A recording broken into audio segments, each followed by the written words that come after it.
Hi, welcome to this basement of Union Hall. Thank you for coming on this Tuesday night. And thank you for coming to the newly reopened Union Hall. Yeah, woo, woo, woo, woo.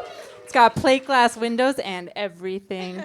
We are the scientists. I'm Madelyn Freed. I'm Blythe Roberson. Woohoo! Blythe, what is this show? So this is a show where every month we delve into a different scientific topic. We've done garbage. We've done artificial intelligence. Madelyn and I don't have degrees in science. Sure don't. But we know how to read a fucking article. Oh my God. Our qualifications is we do our goddamn homework. And we really do, and we love science. And this show, we're going to bring up some great comics, and then we're going to have an incredible expert on our topic of the evening, which is... Dead bodies. Yes. So, can we get the projector going? All fired up. Oh! All right, so, dead bodies. What happens to them? Oh, yeah. What happens to them? We're going to... next slide. Yeah. We have 2 to 8-ish options of what we can do with dead bodies, and we're going to talk about, like, some of them. Yeah. And, oh, yeah. Okay. trigger warning. This is really, really, really not a joke. Stop with the bits. Blythe. But if you at all feel that you will be upset by details of death and dead bodies, we will comp you for next show. Please leave now. Please leave now. I don't want to hurt you. I really don't. So, right. Text me later, Facebook me, whatever. Yeah. We'll comp you. All right, so it seems like you guys are good. They left. Awesome. They took care. That was self-care of the audience. Thank you. Next. All right, so we read a lot of shit before we do this, and then we kind of enter a trance like the people in Minority Report and put together a PowerPoint, and we don't cite all of our sources individually, but here are the things that we read to prepare this, and I highly recommend you going and reading them as well. So, Stiff by Mary Roach, classic. Then Smoke Gets in Your Eyes by Caitlin Doughty. I went to college with her. From Here to Eternity, it's not out yet, but when it comes out, I would read it. It's very good. Rest in Pieces by our scientist of the evening, Bess Lovejoy, and you can buy her book at the back. Unbelievable. And then this one I literally took one sentence from, but I liked her so much when we interviewed her about garbage, I put it in. Garbage Land by Elizabeth Roy. A very good book. She was here on this stage and we got to talk to her. So. All right, so... right, so at some point, we all die. Yeah. And we don't really talk about it. Never. Next slide. But why? Why don't we talk about it? What exactly happens? And what's Blythe going to do with her body when she's dead? What's she going to do?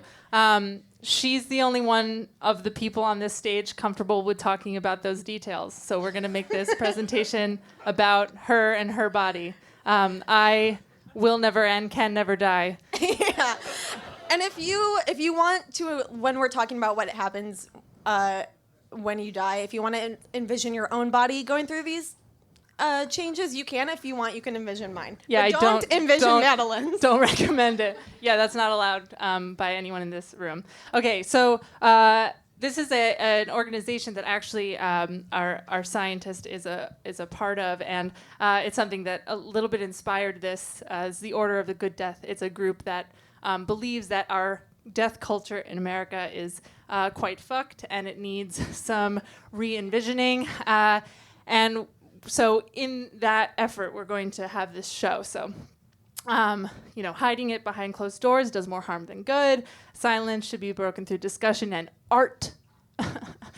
That's us. Talking about and engaging with my or Blythe's inevitable death is not morbid, but it displays natural curiosity, and the dead body's not dangerous. They have a lot more very interesting things, and I really love them. Yeah, so we'll be talking about it more at the end. Okay, so Oh, okay. Oh yeah. Okay. So we're about to get into it, you guys. So I just want everyone to like be really centered and just look at this GIF. and just breathe and be present because this is real and we're gonna have a good time. Just stay focused. All right, next. Okay, so we're gonna start off with the grossest one. Okay, what happens when you just leave it out on leave Blythe's body just out on the grass? All right. So you've got bacteria in your body that are going to be a large part of your body turning from a body into, I don't know, a fucking flower one day. Sure. And the thing is, like, these bacteria, they are, like, always breaking stuff down in your body, but, like, cell walls stop them from, like, killing you, and your blood circulation stops them from, like, eating you. So if you're, like, in a nursing home and not being, like, moved, they like start to eat you while you're alive. So that's what bed sores are. Noodle on that. All right, so first stage is autolysis, which is when your body eats itself. So this is a big old quote, but I thought it was interesting, so I'm going to read it to you. Human cells use enzymes to cleave molecules, breaking compounds down into things they can use. And while a person is alive, you know what? I just fucking said this to you. So your enzymes are eating you, basically. And so while they do that, like liquid that's in your cells, once the cell walls are broken down, they slip into your bod. And liquid gets between layers of your skin, and your skin starts to slip off. Yeah. And everyone, calm down. And this is called skin slip. And sometimes whole hands come off. So it's called gloving. Yeah. It is. It's called gloving. Yeah, this shit is fucking gross, and I love it. I don't love it. Next. Oh, yeah. Oh, and so the liquid gets into your body's bacteria, like, that wants to eat you. And so then putrefaction. So that starts. Yeah, it's my favorite word, putrefaction. I cannot say it. So while all of this is happening, and I don't like as much, but maggots come and chill with you. So bot flies, the flies that come and chill with your body, they can smell. We gotta go. Yeah. Okay, they can smell it. They can smell you from 10 miles away. They lay their eggs on soft points. Yeah. They have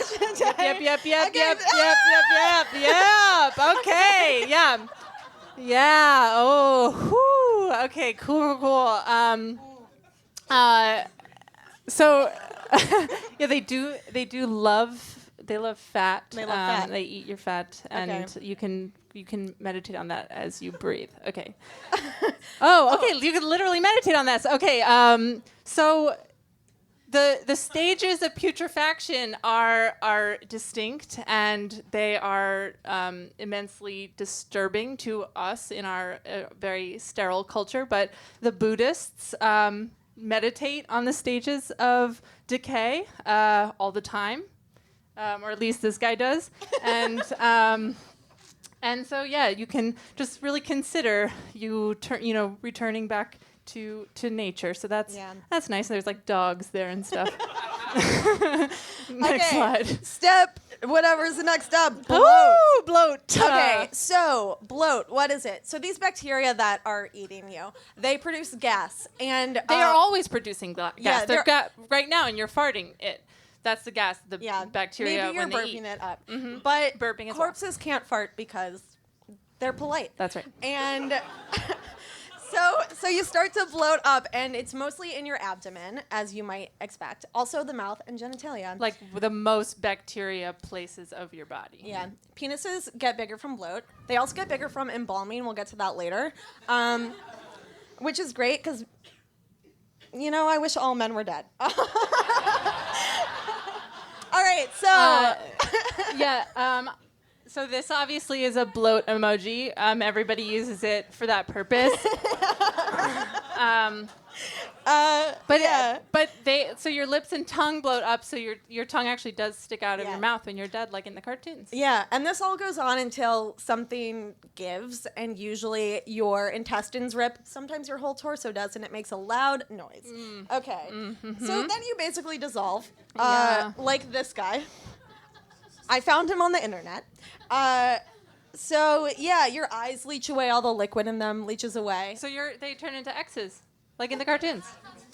And then your organs and lungs are gone in like 3 weeks because they've got a lot of bacteria. And, this I love. The bacteria in your mouth, they chew through your palate and they get to your brain and it turns into like a brain froth that like comes out of your ears and mouth. Cool. And it smells very bad. It smells like white wine and rancid fish and licorice. And worse stuff as well. It's so indelible that it can be detected by dogs for months after. So in crime fighting, that's helpful. And then some more bugs come. So dermestid beetles, they come and they will eat my mussels when I am left in a field by a careless friend. Right. And sometimes they'll eat your skin, depends. Sometimes your skin is mummified. And then your bones are just kind of left there to decay. This is one of the beetles. That's what they look like. It's kind of nice. Yeah. I almost put in a photo of tons of beetles swarming overhead, but I didn't want to do that to you. No, thank you. So you might be saying, how can I get at this lifestyle? As I am. It's very natural. Yeah, so you could convince someone to leave you in a field. I think that's hard. Yeah, it is tough. Probably face a lot of shit from authorities. And it's like kind of hard to like have people do this to you just because it's not what we usually do in our culture. And there's like, you cannot be buried like this in most cemeteries, blah, blah, blah. Commercialism, capitalism wants to sell you a big fancy coffin, blah, blah, blah, blah, blah. Mm-hmm. But there are a few natural burial sites. There's one in Joshua Tree, which is what this is a photo of. So it's possible if you really want to do it. Oh, and you can donate your body to science and they might lay you out in a field and study what happens to you. Yeah, but that's like that's for later in the presentation. Yeah. So first we have a scientist for you.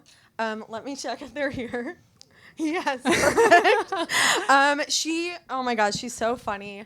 She created Punderdome 3000. She writes for the fucking Tonight Show with Jimmy Fallon. She's unbelievable. Please give it up for Jo Firestone. Jo Firestone!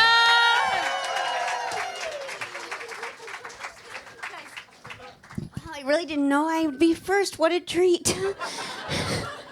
Well, it's so nice to be here. This is, you guys love death or what's going on? This is like the most crowded I've ever seen Union Hall.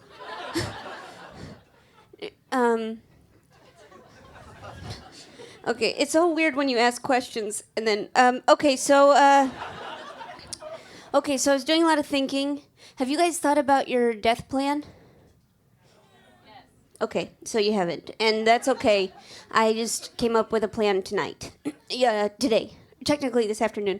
I came up with a plan, feel good about it. Okay, so you guys ready to hear about it? So, I want to be cremated, and then I want in my will for my dust to be put in an urn and then placed on the mantle of my last lover. So whoever I've slept with before I die has to be reminded of me forever. And I think I'm going to fuck Drake. And I think that might be my plan right now. That's my plan. A lot of people prefer getting dumped off of boats. That's really popular right now. You heard about that? They just plop you on a boat. They plop you into the ocean. A real Finding Nemo story. Does anyone need a plan? Does anyone need a plan? Who does? Who said yeah? You do? Give me a little bit about your lifestyle. Tell me a little bit about your lifestyle and I'll tell you how to die. I like to listen and think. What? I like to listen and think. Those are your two things? My two hobbies. Oh no. Okay, go on. I like to walk.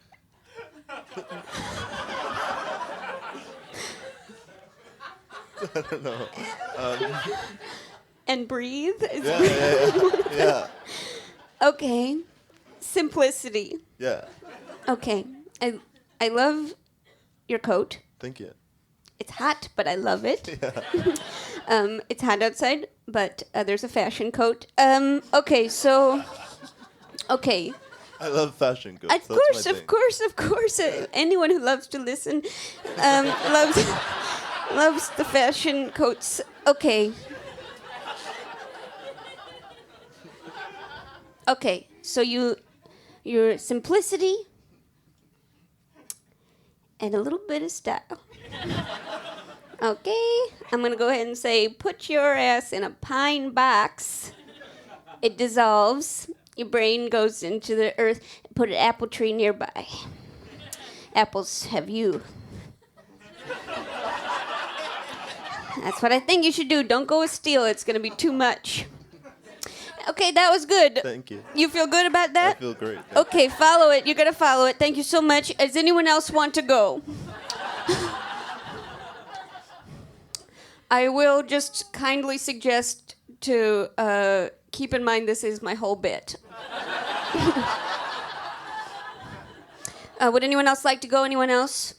Yes. What's your lifestyle? Penniless graduate. Oh, how Dickensian. Okay, a penniless graduate. Do you mind? Can everyone hear? No, I don't care about that. Okay, so you're what are you studying? What are we doing here? You know, what are we doing? I don't know what we're doing. Are you going to be a professor? I don't know. Okay. Okay, and you're how many years into it? Almost finished. Do you have a cat? Yes. Okay.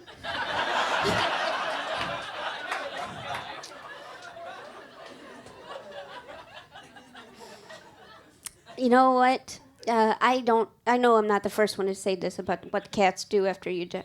You know. So if you don't know cats, I mean, they're hungry. And dogs will eat. They will start eating your fingers. After like 3 weeks, they'll start eating your fingers and then eventually get to your heart. I mean, they'll eventually get to it, but they like you so much that they pay respect and just eat your little fingers. But I will just say that cats go right for the face. Who knows why? We all know why. I would go as, I mean, if you're cool with it, I just let the cat go at it, you know? Why the hell not? You know, give it something to do. She's taken everything else, is what she just said, which is, I don't even know where to unpack that. That sounds horrifying. She's taken everything else. What's wrong with the cat? Has anyone done an internet spoof where it's like, we need to talk about Kevin, but it's a cat? No? Okay, so that's up for grabs. All right, another person with a different lifestyle. I've been very helpful. Yeah. I'm a workaholic that smokes too much.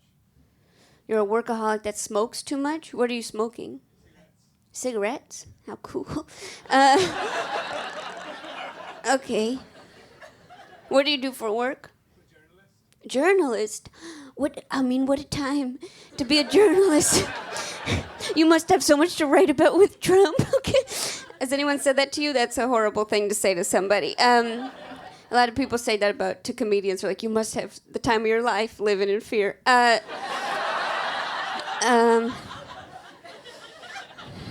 Okay, so you're a workaholic, you journal. That's not what it's called. What if a journalist did just journal? And you smoke too much, and that's your only vice?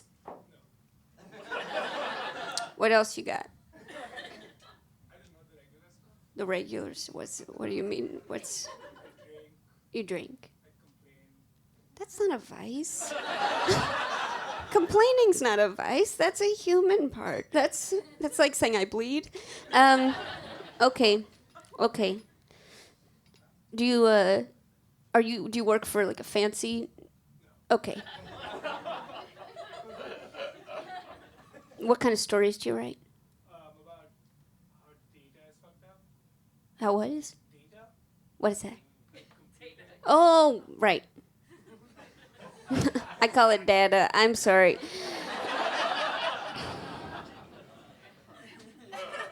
You don't like Facebook knowing everything? Okay. I'm going to go ahead and say you get dumped in the ocean. I think that might be a good call. There is no data there at all. You are clear. Sharks don't care what your passwords are, you know what I mean? How do we do it? How much time? Well, that's interesting. Okay, so, okay, I'll do one more, and this has got to be someone with, a real lifestyle. Anybody have a lifestyle they want to share that doesn't have a plan for death, post-death, Beetlejuice years? What? Anyone? Anybody? Doesn't have to be the big finale. This is just the first act of the show. Yes. It seems like it follows well on him. Oh, sure. I love that. Yeah. I raise money for cancer research. You raise money for cancer research. What kind of cancer? Lung cancer.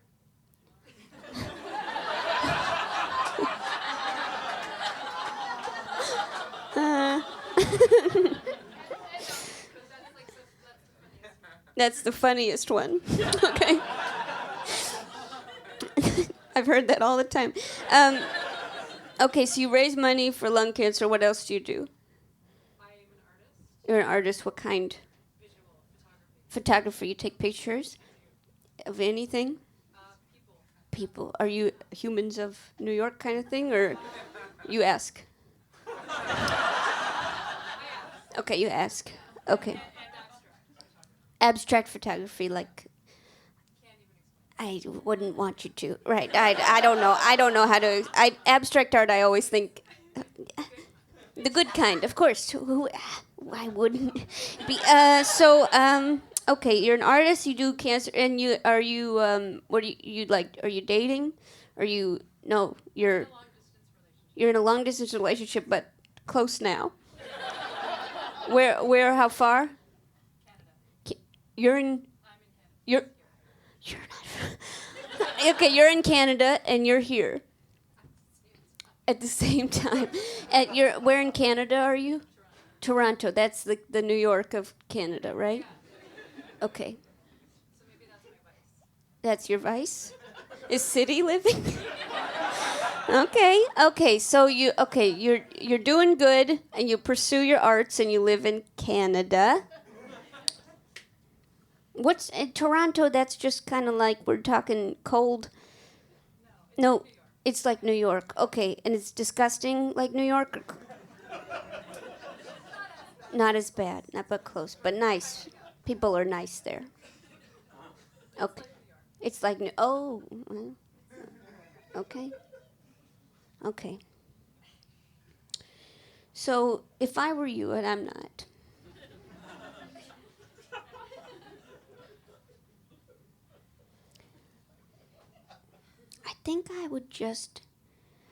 I think that you need some kind of epic end.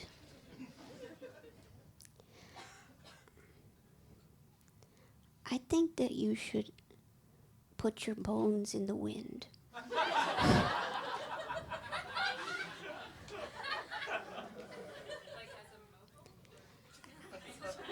Kind of.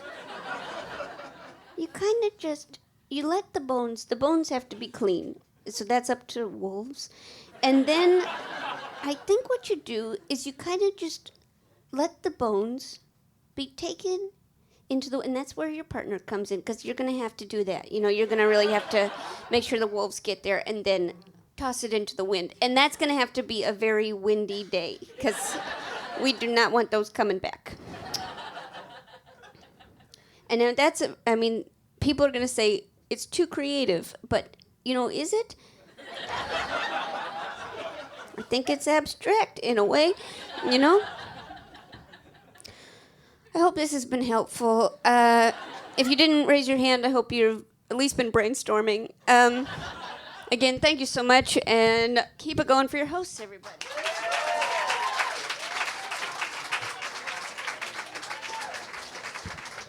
Give it up again for Joe Firestone.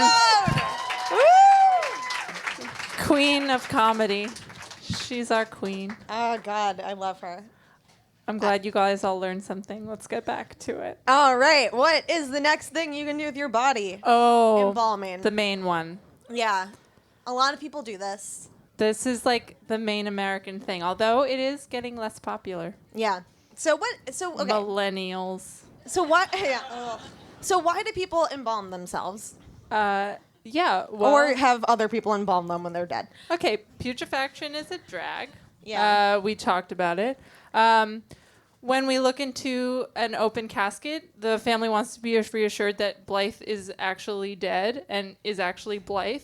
So that's, you need to take a look at her in the casket. And also people throughout history have been very, very afraid of being buried alive. Like, they always, put rings and bells on people's hands, and there were whole mortuary halls. There was a while where people didn't know if people were dead, so they put them in big warehouses and they put little bells on them, and the bells would ring all the time. But because they were bloating, oh, bloat. Okay, everyone who knows me should be texting me that bloat emoji all the time.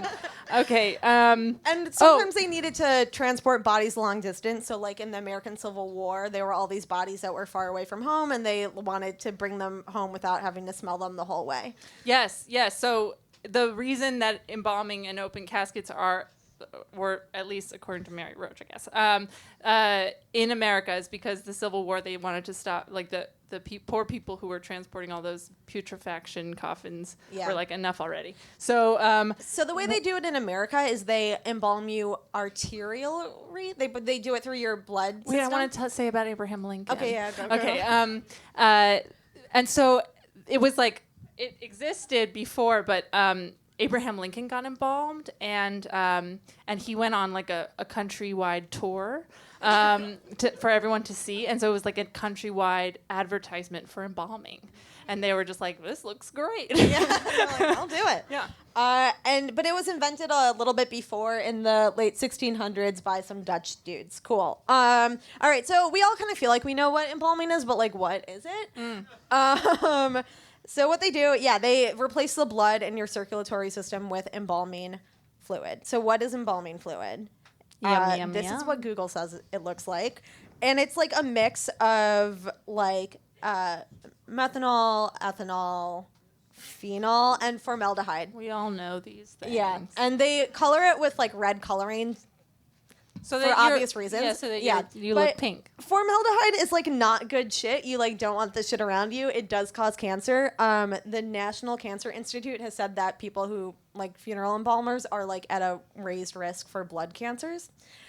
Which I just mentioned because when you embalm yourself and get buried, all of this leaches into the groundwater. Whatever. I put this in because of cancer. Cool. So how do you get the sweet juice in your bod? So they would cut my carotid artery, which is in your Carotid is what they said. Fuck. Get off the stage, you're I fired. shouldn't have studied English. That's true. So they cut your artery and they pump this in through your blood system, and they kind of angle you in such a way that the blood goes down the drain. And you might say, that's gross, I don't want dead people's blood in my drain. But there's a lot of fucked up shit in drains, in my opinion. That's right. Yeah. Well, how do you think they got that way? It's all the formaldehyde. Yeah. So they do this, and it makes the dead person look so much younger from all this preservatives that sometimes funeral homes actually paint wrinkles on people to make them recognizable as your dead relative who died. Yeah, and I just want to point out that the respectful way to refer to a dead body in the funerary arts is decedent.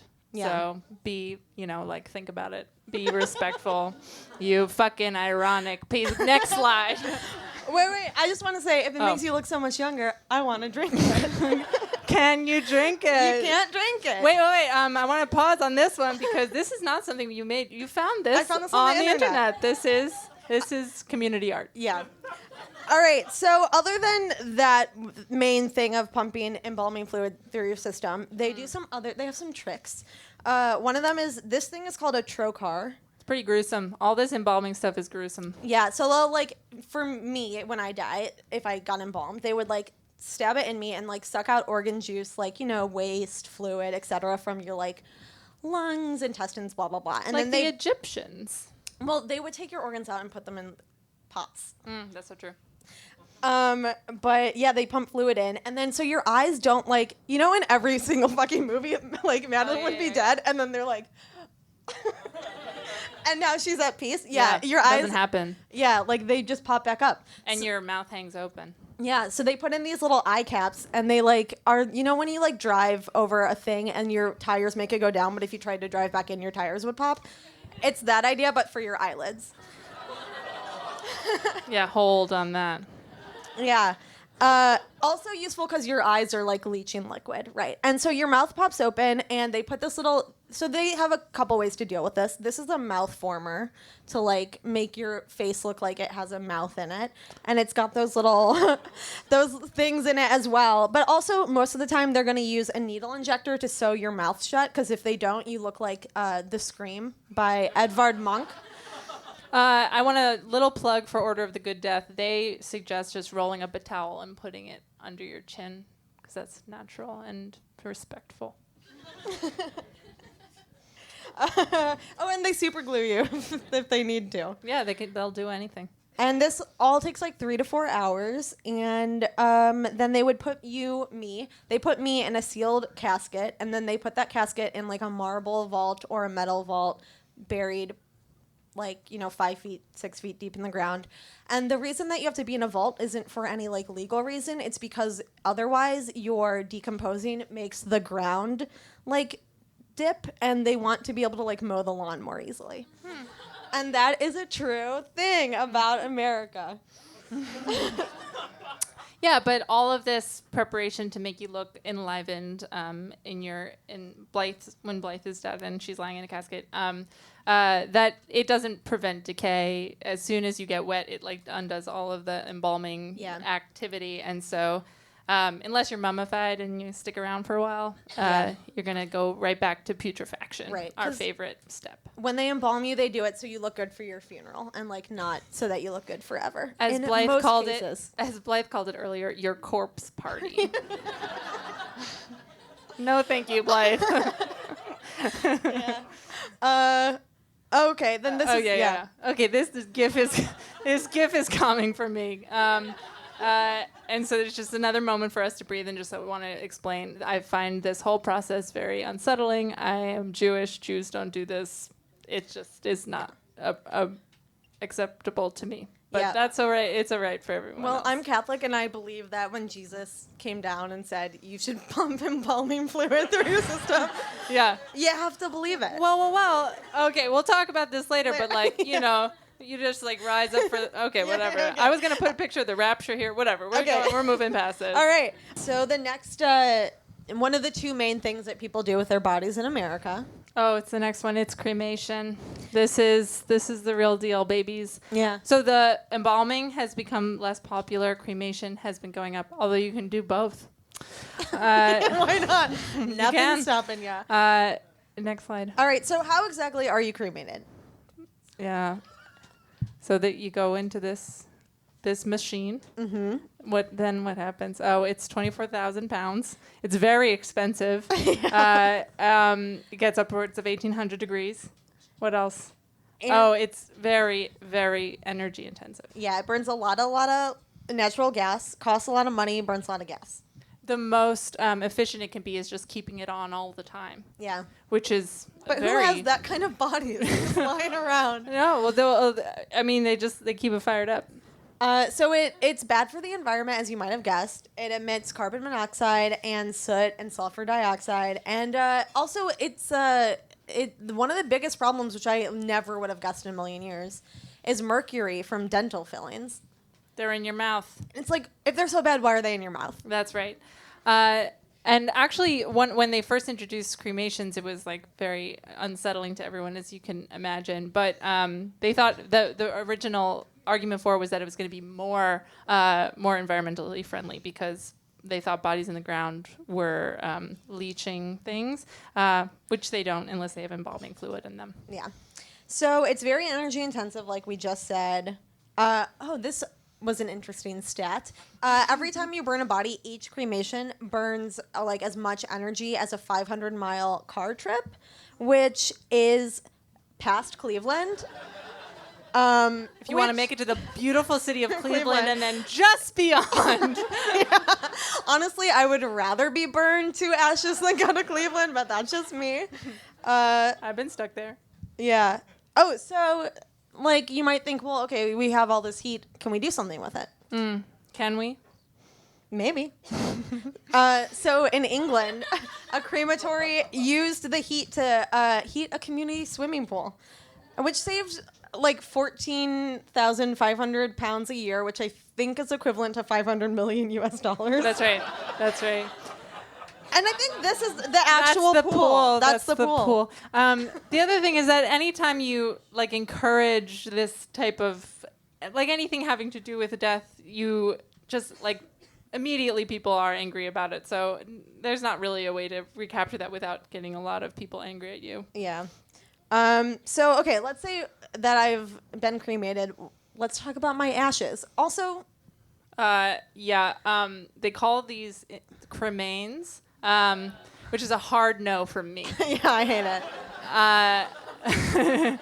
Do not use that portmanteau around me. In fact, I'm gonna say a hard no to all portmanteaus. Same. I don't want them. Thank Ugh. you. Thank you for taking care of me. Yeah. Thanks. So they take your ashes and or whatever is left from you, me being burned in a refractor, and they remove any metal from dental implants, knee implants, whatever. And they would put my ashes in a cremulator, which is like a bone blender. I've got one in my house, and they blend you for about 20 seconds so that you're just like the consistency that people like to look at and touch. They like it. They like to look at it and touch it. Yeah. And a lot of people will say, oh, it's illegal to scatter it, but that's in most states it's not really illegal. Yes. They okay, so I'm sorry to say, but a lot of the bad guys in this presentation are going to be funeral home owners and morticians. But the real bad guys are like capitalists. Yeah. Right. Capitalism is the real bad guy. Of course, they're just, they're the actors of that. But in order to sell you bigger and better coffins, sometimes they will tell you lies. So yeah, or they'll be like, oh, you have to have this urn, you have to have this spot in like a columbaria, like where they put your urn in it in the funeral home. Yeah. But you don't really have to, because the EPA doesn't actually regulate human ashes, because that would mean they would have to classify them as solid waste. And the EPA now doesn't do anything except to make sure that white men can drill into anything that they want to drill into. And also, I assume they spend a lot of time drinking from these very tiny water bottles. But that's just with me. the thick shell of plastic, not the thin one. Yeah. Yeah. This is a moment of peace. The cremulator was a tough moment for me. All right. So My God, not even one breath. yeah. So you might be like, okay, well, I'll take my ashes and I'll put them into a tree thing, and it'll help the tree grow, which isn't like Very nice. Yeah, that feeling. It's not gonna do anything for the tree though. Not a thing. Because you're like super burnt to like the max degree, and all of the molecules in your body are like inorganic carbon now, and like trees can't deal with that shit. Yeah. So it's gonna be ashes near a tree. Yeah, which is still, I'd rather be near a tree than near, I don't know, a lawnmower. Hey, you'll probably be near both, because lawnmowers and trees hang out. All right. Oh yeah. Quick little pedantic note: isn't carbon just organic? No, it's not. Carbon is inorganic stuff, but it's not technically organic itself. So whatever. Next slide. All right, we have another comedian for you. He has a fucking Emmy. Yeah, he writes for Last Week Tonight with John Oliver. He's the nicest man in comedy, and maybe the nicest man in the whole world. It's true. Please give it up for Josh Gondelman! Thank you. Some people immediately leaving. That's fine. That's all we notice as comedians. The rest of the audience could have formed a massage train behind me, and I would have only noticed the two people that just left. I'd have been like, oh man, this massage train is relieving the tension of those people fucking leaving as I got up on stage. Hello. So I'm here. I'm Josh. I'm gonna tell you guys a story. When I was asked to do this show, I was told it was about death, and I was asked if I had any material about death and dead bodies, and I was like, I'm a comedian. Definitely I do. Yeah, it's kind of what we're fascinated by. So this is a story, and it's from the next sentence I say, you're gonna be like, this is, it doesn't take the deeply tragic turn that you might expect. Okay, ready? So I got married 2 months ago. That part's okay. I'm still to this day getting ads on the internet, on Facebook and Instagram for wedding stuff, because that's how the algorithm works. It doesn't catch up right away, right? And it's all wedding stuff for dudes, because technically I am one. And there's a website that keeps coming up, and it's wedding rings for bros. That's the only way I can think to put it. And like, until I'd seen this website, it didn't even occur to me that bros got married. I just thought they grew up and became uncles. That's like really what I thought. Until like 2 months ago. I didn't think they put rings on fingers. I thought they just asked you to pull theirs. I honestly thought that that's what happened. And they haven't figured out, it's like a very aggressive advertising campaign. They haven't figured out how to advertise to men yet, because there's only one ad like tone for guys, right? It's just like, Axe body spray, get your thing wet, and that's it. And guys are just like, sure, I'll buy one of those. It's kind of the only reason I buy anything, if we're being honest. So it's this website. There's a website, just wedding rings for bros, and it's called manlybands.com. And I'm 100% sure they wanted to call it cock rings, then Googled it and were like, whoops, that's a thing already. Never mind. Sorry. Seat's taken, I guess. I know it's not for me psychologically, because I do fit the profile, right? I'm a man. I had a wedding coming up. I'm in my 30s. Like that's who they're targeting. But psychologically, worlds apart. And I know that because they have their slogan is "Manly Bands, get a cool wedding ring that reflects your inner CEO." Yes, exactly. Yeah, I feel the same churning revulsion that you do. But in addition to that, this is me all the time. There's never been a CEO inside my body. And I'm the kind of guy who knows what that sounds like and then says it anyway. That's all you need to know about me. At best, I need some kind of jewelry that showcases my inner director of human resources. I know that about myself. They have names. They have nicknames, all of them, to reflect what kind of douche is supposed to buy each different ring, and they're all made of non-traditional materials. There's one that's black with a blue stripe through the middle that's kind of iridescent. It's called the DJ, and when light, that's real, and when light hits the blue strip, it glows in the darkness. And I guess the idea is, when you're in the dark and your ring glows and a woman sees your glowing DJ wedding ring, she knows that you are definitely down to cheat on your wife. Like, no question. It's just gonna happen. My favorite one, though, is called the Lone Wolf. You guys immediately, Park Slope, you guys get it? Some crowds need to be told of the irony of celebrating the day when you legally and symbolically bind your life to another person's until you fucking die with a ring called the Lone Wolf. If you buy a wedding ring called the Lone Wolf off the internet, they should send it to you with the divorce papers. Seriously. If you get married with a ring called the Lone Wolf, your vows should legally have to end, psych, as you ride off on a motorcycle. And the bride just weeps softly, just like, why? Why would he do that? I thought we were going to be together forever. I thought he said I do. And you're like, I do? Nah, sucker. I said, oh! Lone Wolf. Wheelie. One wheel, one me. And people ask how I knew that my wife was the person I wanted to spend the rest of my life with. Was there a moment? And there was. And it was a bittersweet day. It was the day of my grandmother's funeral. And yeah, for real. I mean, that wasn't like a narrowing down process. I wasn't like, well, Nana's gone. I guess I better lock it down with the broad I'm seeing. But we went back to Massachusetts. We took the Amtrak back to Massachusetts to visit my family, and it was like a very Boston funeral. My grandmother, I swear, this sounds embellished, but my grandmother was cremated and then buried in a Tom Brady jersey. That's a real fan, okay? Sometimes I see people walking around on a Sunday wearing their team's jersey alive and shit. No, show some dedication. Burn it down like Nana did. And the jersey was a gift I'd got her when she got sick, and we hung it on the wall of her hospital room. And when I heard that she was cremated in it, I started to cry because I'd spent like $100 on that shirt. The tags were still on it. I was like, Mom and Dad, we're just going to start incinerating possessions. I guess we all grieve differently. So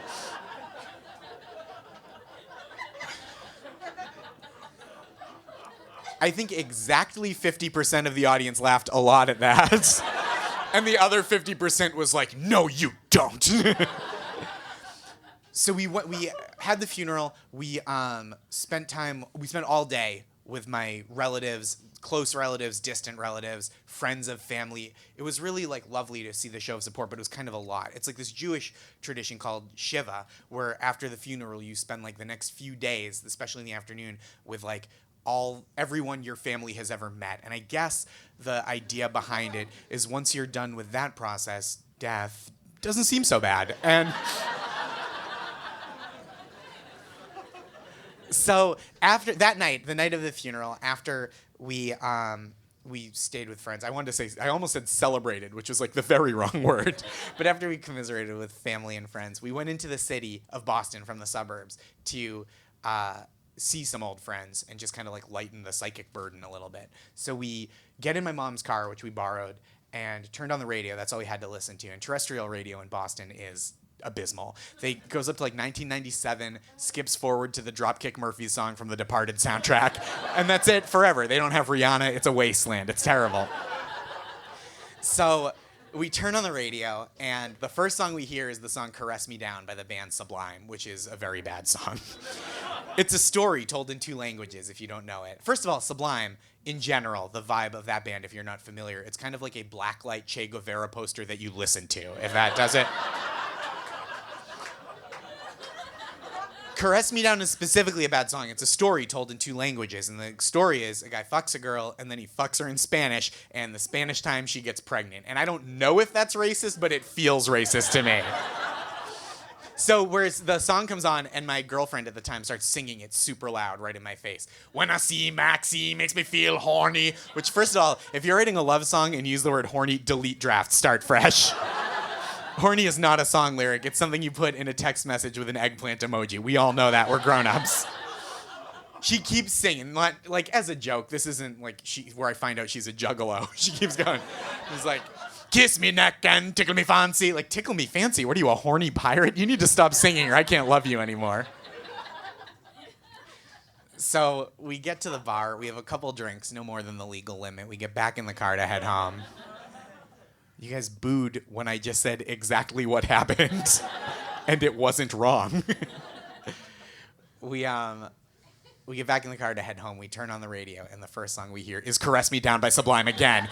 And at that point, I'm like, did we anger a wizard? Who cursed us that we would hear this song twice in one night in this decade? And at this point, it's the Spanish part of the song, and my girlfriend didn't speak any Spanish, which I don't know if that's racist, but it feels a little racist to me. So instead of singing, she's just doing this dance where she's shaking her fists in my face like I just denied her a mortgage. And it's making me laugh very hard. It was like a very funny, wonderful moment. So we get back to my parents' house where we're staying, and we go up the stairs to my childhood bedroom where we're sleeping in 2 twin beds pushed together, like a couple from a 50s sitcom who almost figured sex out. And we're spooning. And I know this isn't spooning. I know this is just a prom picture standing up. And there's not even a lady here, so it's like lone wolf. But we're spooning, and I'm drifting off to sleep. And it's been such a long day. And she's like, Josh, kiss my neck. And I say, of course, I'll kiss your neck. Whatever you want in the whole world. You've been such a wonderful partner to me today and all the days of our relationship, and any support and that I can give you to reciprocate that. It is my joy and my duty to perform for you. So I lean in to kiss the back of her. Some of you guys are moving too fast. I lean in to just give her the tiniest, gentlest peck on the back of just the tiny, like a physical whisper of a gesture. And as I'm about to touch lips to neck, she leans over her shoulder, makes eye contact with one eye like a shark would, and yells in my face, "And tickle me fancy, guys!" She caressed me, downed me in my childhood bedroom on the day of my grandmother's funeral. I don't know what they call that where you're from, but in Stoneham, Massachusetts, where I grew up, they call that a motherfucking keeper, okay? I wanted to propose right then and there. I wanted to, but I didn't. I went out the next day and I bought the Spanish Rosetta Stone because I'd be goddamned if I married a woman who didn't know all the words to our wedding song. Thank you guys so much. Back to your hosts.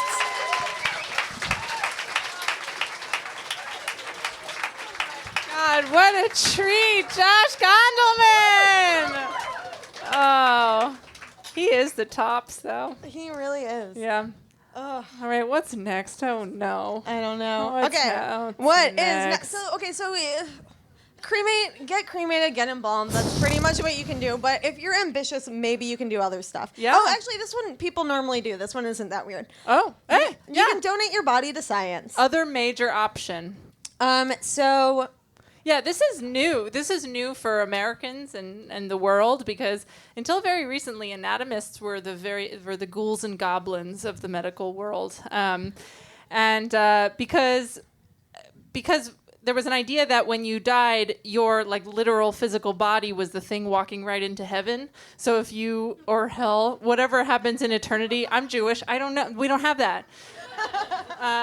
So that you would just like waltz right in, and so if you were mangled, if you were dismembered, whatever, that's how you would go. So doing that to a person was like a fate worse than death. So you could only dissect murderers, and then they started grave robbing or not grave robbing, like. Oh, it was horrible. So anyway. Yeah. So anyway, it's pretty new that you can be like, I want to do this. So we're not going to talk about organ donation a lot because it's just There's donate so your much. organs. Oh, I do want to say one fact. I'm sorry, but Okay. your heart has its own, Blythe's heart has its own electrical impulse, and even if you take it out of the chest, remove it from all the nerves and everything, it will still beat like in your hand. Not Blythe's hand. She'll be dead in this scenario, but so much so that it'll like pop right out of your hand and fall on the ground, and then they have to like scuttle and grab it and then wash it off, but it's fine. And then you just put it right back in somebody's heart, and it'll start going again because hearts are incredible. Next slide. All right, so if you're like, I'm going to donate my body to science, there's a lot of different things that they might do. Some things that they'll definitely do, almost definitely. They're going to like intubate you because they need practice. It's hard. Yeah. And so trigger warning, if you don't want to see a diagram of an intubation, close your eyes. This is what it looks like. That's not so bad. Not so bad. All right, so they super embalm you because they don't need you to look good for like a couple days for your funeral. They need you to like be around for long enough for people to like do experiments on you. Gross anatomy lab lasts a whole year. Yeah. So yeah, you got to last that long. So like it's so much like formaldehyde is in you that if you're like being used for anatomy lab, they cut off your legs halfway through the year and burn them because otherwise it's like a health risk. My legs halfway through the year and burn them because otherwise it's not good for the students. And so most cadavers are used in anatomy labs. Though not, it's reducing because it used to be so important for the anatomists to figure out what was going on. But now that we kind of know what's going on, like we may not need Yeah, to we have actually VR. Who cares? Yeah, just VR your way through Blythe's body. Next slide. Okay. All right. So that's legs on fire. I found that on the internet. Cool. So you might say, as every single person I've told I'm doing this show to, oh, I want to be an anatomy lab skeleton. Well, you can't be. You so can't fuck be. Off. They're plastic, and they used to be made out of humans, but the problem was that a lot of them, and I don't want to talk about this that much because it's really sad, but a lot of them were taken from just like kids. Like, you know, right like out of kids. like, you know, people who they would just be like, all right, well, here we go. So you can get your bones taken out of you if that is your desire. At the University of New Mexico, they will like have insects chew your flesh and muscles. Which is another option of way to go. So Yeah. think about that. They'll put you in a drawer and they'll look at you sometimes. Yeah, like that. eco-friendly. So other stuff that can happen is you could give Harvard your brain. They have a brain lab. I Are we gave gonna Harvard my brain for 4 years, and I'm still dealing with the internalized misogyny.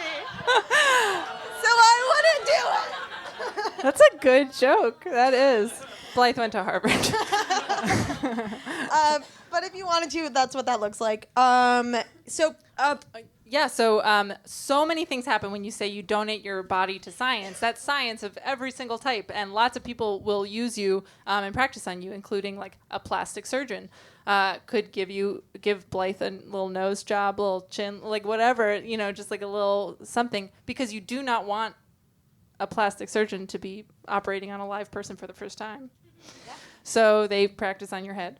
Yeah, your skin could go to like fix wrinkles and penises and stuff. And the thing is, you can't be like, I want to be used to test like if baseball bats are hurt femurs or something. Like you can say, I don't want to be tested for baseball bats hurting femurs, but you can't be like, you have to do this with me. So that's just a fact about if you want to go to science. But you could. Oh, this is my favorite. You could be a crash test dummy. You might say like, yeah, why can't you just use a real dummy? I thought that's what they do. They do. They definitely do, to measure the impact on like, okay, when you get hit by a car, how much weight, like how much, impact gets on them. They have all those sensors on them. But you don't know what happens to a human body when that amount of weight hits you. A dummy is just a dummy made of plastic. Yeah. So they really do have to like put a body in there and hit it as hard as the car will hit it and see what happens. Yeah, see like what is the threshold for like your ribs being broken or the steering wheel going through your chest? Yeah. Oh man, you don't want that. It doesn't happen anymore. Yeah. Unfortunately for you picturing me in this situation, I wouldn't be in a real car. They usually drop you or like hit you with something. Because it's more measurable that way. Mm-hmm. Yeah, so like this has contributed to a lot of stuff. This is incredible. There was a lot of negative like pushback against testing the decedents with respect. But because they thought, oh, why don't you do it with animals? Why don't you do it with whatever? But it has so much helped the research that it like immediately dropped by 50% the deaths by automobiles. And then now you can drive a car 60 miles an hour into a wall and survive. Thanks to these guys, but they're real. So yeah. God bless. Like, give it up for our past relatives. Yeah.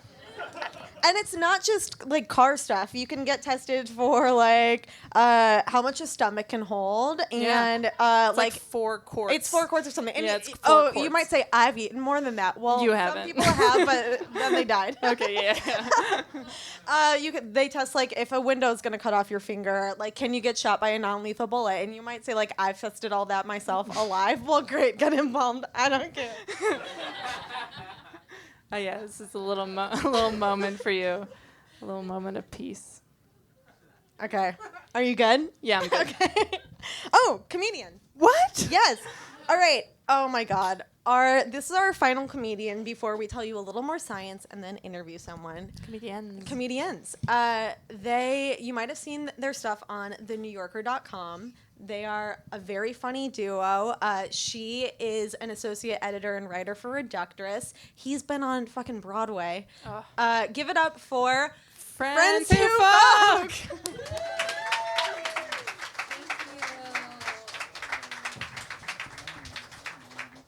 Give it up for fucking Broadway. Oh, wow. Hey. And Death. Wow. Yeah, give a big round of applause for Death. Clap for Death.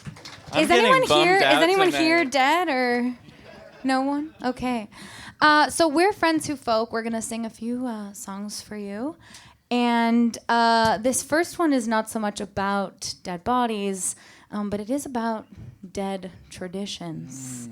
And in this case, that dead tradition is sea shanties. Do you want to give us a little insight into what a sea shanty is? Yeah, a sea shanty. You're gonna love this. Oh, it's a song that they would sing in the boats for the sea-going activities when they kind of pulling the ropes. They'd pull the ropes. They would sing the sea shanty. Going across the water, watching the sails flap in the wind. They would watch the and they sails would flap. sing it to accompany would that sing it? kind of. Yeah, perfect. And so that's our science lesson. Yeah, history. We know that we didn't prepare a PowerPoint. Yeah. On the high seas we set sail, so buy me a drink and I'll tell you a tale. Across the waves we sailors three, we're off into the great unknown. Our lovely wives are on the shore, we had to leave them home. We wave and leave them teary-eyed. Will we return? We do not know, but we don't mourn and we don't cry. Our mistress is where'er we go. Die-dee-dee, the ocean is the last for me. I'm off to fuck the sea. Upon the deck, their breasts so firm and wide, but it's the deep and dangerous sea I want to hold at night. I love my wife, don't get me wrong, but there's some things she lacks. When I put my dick in her, she is not made of water. Oh, die-dee-die-dee-dee, the ocean is the last for me. I am speaking literally, I need to fuck the sea. Red sky at morning, sailors take warning. Red sky at night, my pants are at my ankles and my dick is in the sea. Oh, die-dee-die-dee-dee, the other men won't speak to me, but I must live authentically and have sex with the sea. Oh, die-dee-die-dee-dee, just heard my wife is leaving me. Can't say I care especially, I'm off to fuck the sea. Ha! Thank you. Thanks so much. I have to say, I forgot some of the words, and it was still fine. Yeah, had some fun up there. Keep us on our toes. Wow, yeah. Sex. Kind of a bit of a death itself, as the French would say. Le petit mur. A petite mur. That's the motto for Le Pain Quotidien.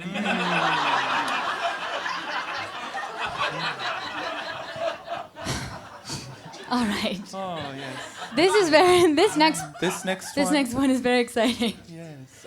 This one is in fact about death. Yes. And we found it in a cave. That's true. And it was written in Gaelic.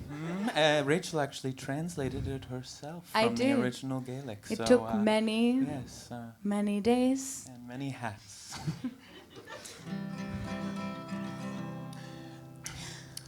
From bank to bank and shore to shore, I heard the sirens call. She sat on a bluff, my fair maiden lass, on the banks of the great Gowanus.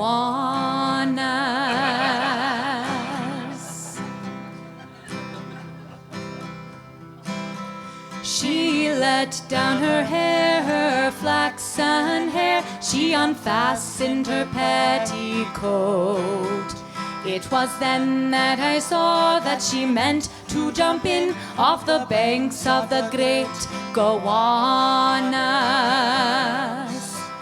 But before I could call, she had started to fall, and I knew that she was a goner. As her skin hit the waves, I took a deep breath as the trash water fell upon her. Her lungs filled with trash and her skin burned right off, and her eyeballs bubbled and her tongue turned black and her hair disappeared. disintegrated, then it exploded. It was gross and I almost threw up. I muttered a prayer to send her to God. Then I went back inside the Whole of Foods. Did I mention I just got a part-time job at the Whole of Foods in Gowanus? It's a pretty good job, but the hours are weird and I have to work Sunday morn. But I'll never forget that lovely lass and how I watched her die. On my 10-minute break at my part-time job by the banks of the great Gowanus.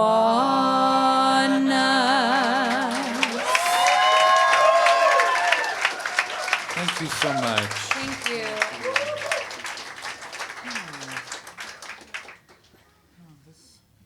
This will be our last song. We have one more song. Oh my God. She's mad. Sorry, what happened? I didn't see. We have one more song for you this evening. Union Hall has been through enough, and then I'm throwing their microphones around. Take that. This next song is brand new. It's never been performed before, so we'll see how my memory serves me. Didn't serve me well on that song. I've sung many times, so. And in this one is, speaking of death, something that comes up a lot is like bad news and getting bad news. Mm-hmm.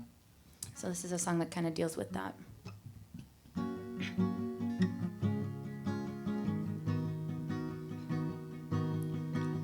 I met a boy who was perfect in every way, kind and inviting, Kind of exciting. I met a boy, he was the answer to all of my prayers. He listens, he cares. 3 dates in and he sits me down and he says, I have something to say. He looks in my eyes and he takes a deep breath and he says, I am an amateur DJ. God, oh God, what did I do to deserve this? Did I piss off a witch? Did I anger the gods of love? How will I tell my family? I met a boy who was perfect in almost every way, but he was a DJ. I met a boy who sometimes DJs at Jekyll and Hyde. The one in Times Square. I said I didn't know they have DJs, and he said they sometimes have DJs. And I looked in his eyes and I asked where he lived, and he said, I live in New Jersey. God, oh God, what did I do to deserve this? Did I piss off a witch? Did I screw up a former life? How do I get home from Jersey? I tried to be open-minded, I tried to rise above, but I can't date a guy whose number one dream is to be a DJ in Tampa. He fucking loves Tampa. An amateur DJ at Jekyll and Hyde. He went to DJ school online. An amateur DJ. It's honestly unforgivable. An amateur DJ. Also, on our first date, he told me that I should lose 3 pounds. Thank you. Thanks so much. We're friends with folk. We've been friends with folk.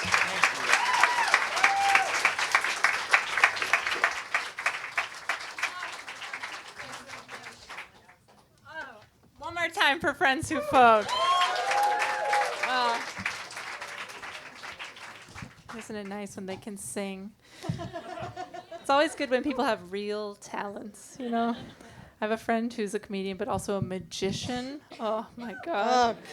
It's so amazing. I love tricks. Okay, so we've talked about the main things that you can do for real now, and there's a couple like little larks of things that maybe you could do if you were like Some organized enough. off-brand. Yeah. Off-brand. And we're gonna go through them quickly because we want to talk to Bess. Yeah, we really do. So, all right, one thing you can do is to compost your body. Yeah, how does it work? You get a bunch of kids together. Well, you do the regular stuff that composting does. If any urban farmers out here, give it up. We got nitrogen, carbon. Got to put them both in there. And then bacteria will break down the tissue. And it will be very good because it gets so hot that it breaks down all the pathogens and you don't mummify. Yeah. So if you want this done to you, maybe you can donate your body to science. They do it at some colleges. Not very dignified. They do it in a way that you wouldn't want to see happen to yourself or your loved ones. They spread manure on you and aerate you. But it's very effective. Yeah, but it works. In a couple months, you can, get into a tree. Which I don't want to recite Song of Myself to you, but fucking read it. Blythe's second job is she's a poetry genius. She's truly a poetry. That was her other option, was to be a poetry genius. Okay, you can also do it Swedishly. So this woman, do we remember her name? I don't know her name, but her company is called Promessa. Yeah, so she has a way of composting that's going to be incredibly incredible. This was in 2003 when this was reported, and I checked up on her. We're not sure how good she's doing. Company still exists. Yeah. We don't know if it happened, but they freeze you in liquid nitrogen and then break you down with ultrasound, which is pretty cool. And then so then that material is compostable, but then they give the people the compost to compost, so it's sort of energy intensive, a little hard. But people in Sweden were super excited about it because Swedes love the environment. Yeah. So if you want to do that, good luck. Mushroom suit. All right, I know you fuckers love the mushroom suit. They love it. You're all I want to be a skeleton or I want to be in the mushroom suit. I saw the TED Talk. This is the mushroom suit. It was created by an MIT student. It's called the Infinity Burial Suit. It's basically a suit, and then there's white thread, and the white thread is mushrooms that eat you. But, sorry, it's a prototype. So, I don't know. Live a long time and hope it's done by the time you die. Yeah. Sky Burial. Oh, it's so good. Okay, so this is what the ancient but still existing sect of Zoroastrian, the very first monotheistic religion. There are still about 100,000 of them. What happens is that when you die, when Blythe dies, they will put you on a tower of silence, which is sort of like a well with a grate underneath it, and then vultures will come by and eat you. Right. So the problem is there used to be a ton of vultures in India. Then they started letting cows in India take something that's kind of like Advil, and then when the vultures would eat them, their kidneys would fail. Also, Indian cities are growing really big, so the vultures don't want to come around. Anyway, these dead bodies are staying on these wells, and it's no good. Yeah. No vultures. Doesn't work. Or if you're in Tibet. So in Tibet, it's very cold. They can't bury you in the ground. There's no wood. They can't cremate you. So they do this thing called sky burial, where one person cuts up the body, mashes the bones with yak butter and flour, and they lay them out strategically so that vultures will eat you. It's very magical and poetic, but yeah.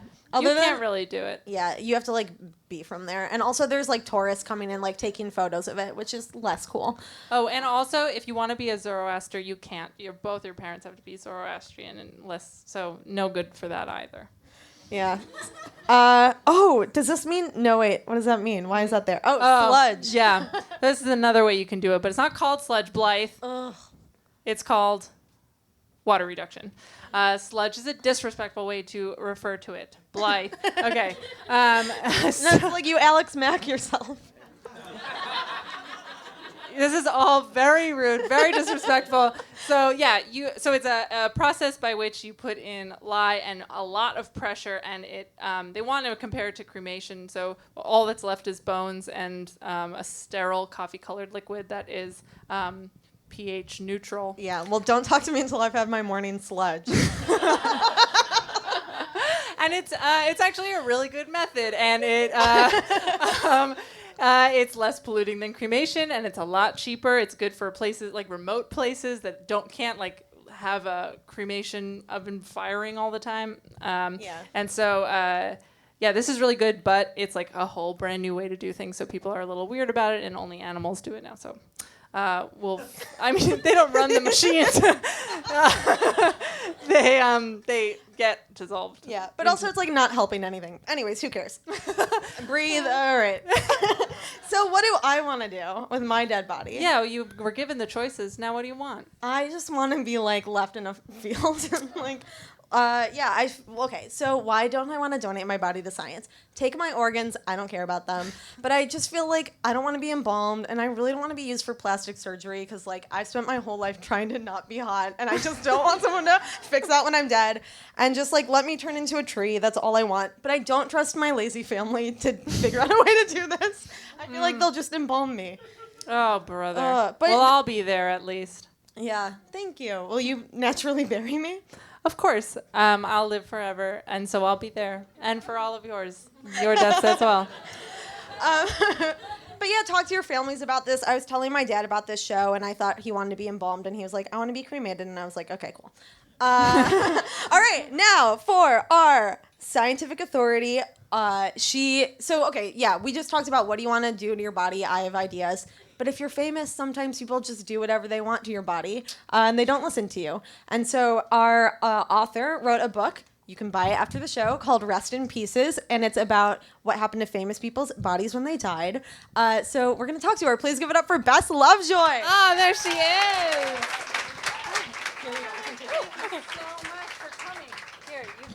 Thank you for having me. I get to sit down? Of course. Thank you so much for coming. Yes.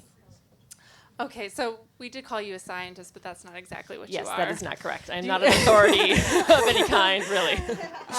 Do you want to explain sort of what your expertise is? Well, my expertise, to the extent that I have any expertise, is just a writer on weird subjects. I'm a journalist, not one who journals, but one who writes. And I worked on a trivia book for 5 years, and there were some stories in there about corpses, and as one does, I got more interested in stories about corpses. And it all kind of just went on from there. And now I write about a lot of weird history stuff. So, yeah. Cool. So this book is so fascinating. I'm bad at estimating, but I would say there's between like 30 and 500 different people in here. Accurate. And there were also, accurate. Yeah. Like what, can you tell us about one of your favorites? Sure. Oh gosh, that's hard. There's the ones that people always want to know about, which is basically Elvis and Eva Peron. Gosh, which is my favorite?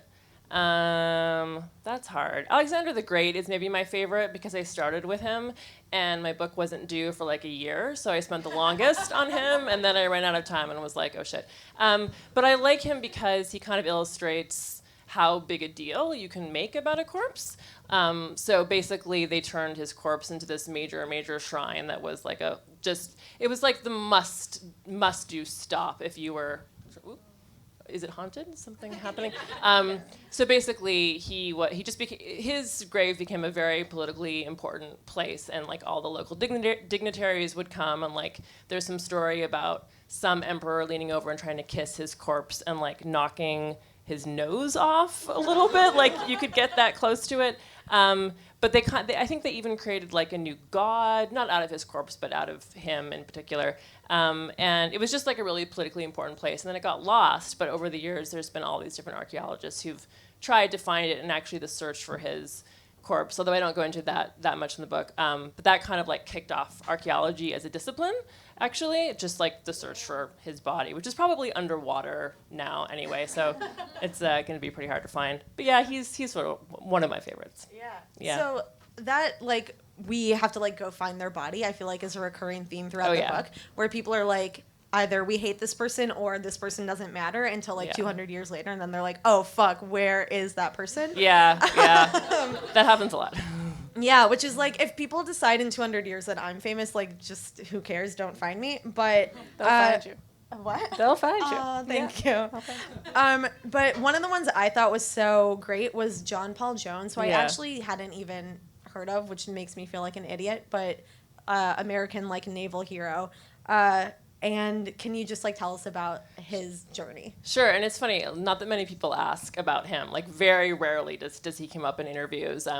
And yeah, it's one of the more complicated stories, and I did write this book like 5 years ago. But basically, he died in France, and he wasn't I think it was Governor Morris, the American minister to France at the time, for various reasons, just didn't like him that much, even though he was a big naval hero and sort of considered the father of the American Navy, but he just wasn't that politically popular at that point when he died. And I forget the illness that he died of, but he was buried in, I think, a Protestant cemetery in France that closed just a couple of years afterwards. And then it was like paved over. That's not me. And it actually then became a slum in that area called Le Combat because of the like rooster fights that were happening over the deconsecrated cemetery. And then, yeah, about 200 years later, the Americans were like, wow, we actually consider this guy a hero. We should go try to find his body. But at that point, no one knew where it was buried. Like, our modern concept that each person gets an individual grave that is a permanent grave and is maintained forever, that is such a recent and such a specific idea that does not exist throughout history very much. So he was buried, I think, in a common grave in this place where I guess they just didn't have their records from the cemetery. But by then, the minister to France, I forget his name, but he basically took it on as a personal crusade. He ended up spending a bunch of his own money to try to find the specific burial spot and like interviewed locals. But it kind of backfired for a while because all the like going around and talking to people that he was doing got the locals really excited, and it was still kind of a poor area. But they were like, oh, the Americans want to come bury, like they want to come dig somebody up. Like maybe we should just charge them a bunch of money. So he had to like stop for about 6 or 7 months and like let things die down until he could arrange for a decent price to basically excavate the land. And they found him like covered in tinfoil partially because even though the Americans didn't care about him that much at the time, the French really loved him, and they were like, maybe someone's gonna want to dig this guy back up, so we should try to preserve him a little bit. And I do not understand exactly why they did this, but they covered his body, some of it with like aluminum foil, which I didn't even know they had aluminum foil, but I guess they did. And he was hard to identify, but they found like his embroidered cap with the JP on it. And then they looked at his organs and discovered, oh yeah, this guy died of like the kidney disease that John Paul Jones died of. So they dug him up and brought him back, and now he's got like a big marble tomb, and it's a big deal. So, yeah. Yeah. And I mean, this is just a guess for you, but why do people find it so important to go find him? What did you think it was? Well, I am like, why did they find his particular corpse important to go and look for? Yeah. Yeah. I mean, I think he just, by that time, America was old enough that anybody who was considered one of our founding fathers was deemed like very, very important. And whenever you have, it's a bit hard to explain, but I feel like whenever you have a grave site, it kind of makes the power and the symbol around something very concrete. People can come to a place, they can read inscriptions, they can think about the person. You bring school kids there. Yeah. It's just a way of making values really obvious to everybody, and that's part of why political graves, somebody like Alexander the Great, like I was talking about, it all sort of ties into that same thing about making a symbol really concrete. There's probably a more eloquent way of explaining it, but it's the same reason. If I'll just say one other thing, the opposite example is how, like with Osama bin Laden, we dumped him, off a boat in the middle of the night so that no one could ever find him. If you really hate somebody, you will make sure that no one ever finds their corpse again. And if you really think that they're symbolically important, you will make it, like, put blinking neon lights over them. Yeah. But in like marble. Well, speaking of that, like, I didn't know, I'd love for you to talk about Lenin, because I didn't know that he didn't want to be like on view the way he was, and also like he's been preserved for so long. Yeah. Lenin is a good cautionary tale because he wanted to be buried with his sister and I think his mom in St. Petersburg, but by the time he was dying, and I think it's still a little unclear actually how he died. He had like a big stroke, but when it was clear he was sick, Stalin was like, yeah, you're not going in your family plot. We're going to turn you like literally into a symbol of communism. And I think I say in the book, like, that's one of the unfortunate things about being dead is you lose control over your own body. So, like, other people can do what they want with it. So Stalin had this big plan. And it wasn't really clear how they were going to embalm him, but they wanted to at least embalm him initially enough to put him on display for the peasants. And it was like the depths of winter, so it wasn't that hard to keep him well preserved for a while. But then they were like, we want this guy to be perma-embalmed, like forever and ever. And they didn't actually know how to do it. So they were talking to a bunch of different scientists. And finally, this one guy, who I think was off in like the provinces, was like, this shouldn't really be that hard. Like, I have a bunch of preserved animals. Can't we just do the same thing? And then the Soviet government formed something they called, I don't know what the Russian is, but in English it translates to the Immortalization Commission, where this a team of like 7 or 8 scientists who work like non-stop and like under the threat of death, basically, because if you screwed up Lenin's body, like you would be in the gulag forever, and you know.